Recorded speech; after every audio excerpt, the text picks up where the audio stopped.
नमस्कार प्रणाम। हम भोजपुरी एक्सरसाइज श्रीवास्तव तमाम श्रोता के प्रणाम करतानी। डीएन दबंग न्यूज के माध्यम से आप सभी तमाम श्रोता के चरण स्पर्श बा और छठ महापर्व की हार्दिक शुभकामनाएं। हमारा बहुत जल्द छठ के गीत आवत बा, आप सब अपन प्यारा आशीर्वाद दी और डीएन दबंग न्यूज के भी अपन प्यारा आशीर्वाद दी कि हमेशा आगे बढ़त रहे।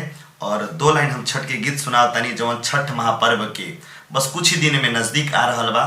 हमारा वेब से भी गाना आए रहे, कृपा के लिए छठी माई, ओकर 2 लाइन पेश बा। कि रुनु झुनु आवेली छठिया मैया, चारू ओर गीत गूंजे, चारू ओर गीत गूंजे। रुनु झुनु आवेली छठिया मैया, चारू ओर गीत गूंजे।